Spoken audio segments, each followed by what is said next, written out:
You just called it a slaughter. Yeah, that's about right. Okay. If you have a thesaurus, we can find some other words, but that's it. That's Sounds like a good one. Yeah.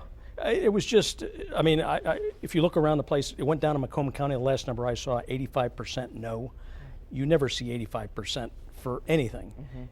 Livingston County, just a little bit under that. Even Washtenaw County, big, Kalamazoo County, north of 60% no. So it had no support anywhere. What do you think was the biggest reason it failed?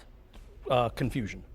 You had, if you were more of a Tea Party person, you wouldn't like it because it was taxes. If you were more of an Occupy Detroit person, you wouldn't like it.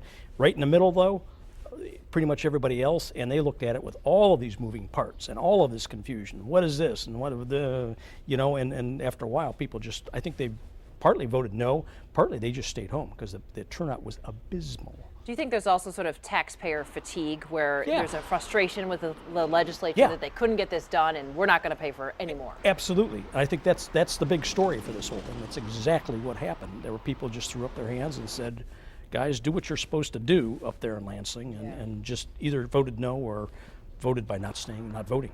So Tim, let's talk about turnout. Did we get the 20% that we even anticipated? I think we're close, but not. But I mean, I was looking at Detroit at 230. It didn't even break 1% at 230, and I think there were a lot of other places that were just way low. So once again, I think people, their reaction was I think this was a taxpayer revolt. I really do. Did it need to be this complicated? I mean, in terms of the bill and what confused voters? I mean, I don't think so. I don't think so. And I think that's what people were kind of reacting to, saying, well, how do you expect us to react to all of these, multiply by pi and divide by the phases of the moon and whatever, and made everybody nuts. So.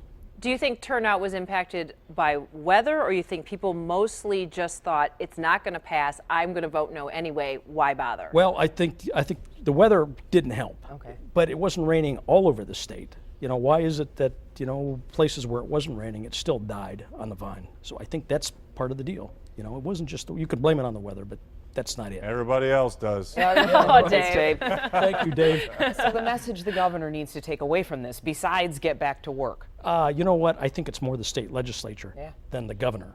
And I think that's the problem right there. I think this was kind of a revolt against the state legislature more than anything else, in my opinion. All right. Of course, I may be wrong. We'll see what Plan B is, right? Well, if there is a Plan B, Right. and I've not heard of a Plan B, and I think this is a pretty solid message that hey, you better come up with Plan B quick, and it better be good, and it better not involve another vote. We had a wall of legislators up for the week leading up to the vote, and our Jim Kurtzner was looking at it and talking about who's going which way.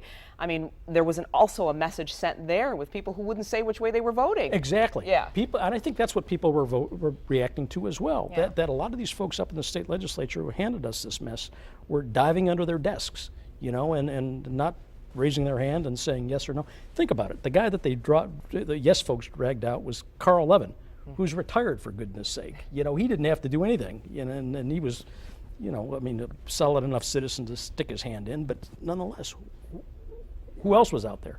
Yeah, that's a good question, and obviously not many. Not many. A resounding no. That's pretty loud, exactly. Pollster Tim Kiska, we thank you for being with us all evening. yes. You had a team in there watching the numbers as they come in. We appreciate it. My friends from UM Dearborn. Yep, I see them over there. Hi, guys. Yeah. We'll see you back for Action News at 11 over on 7. That's right. Okay.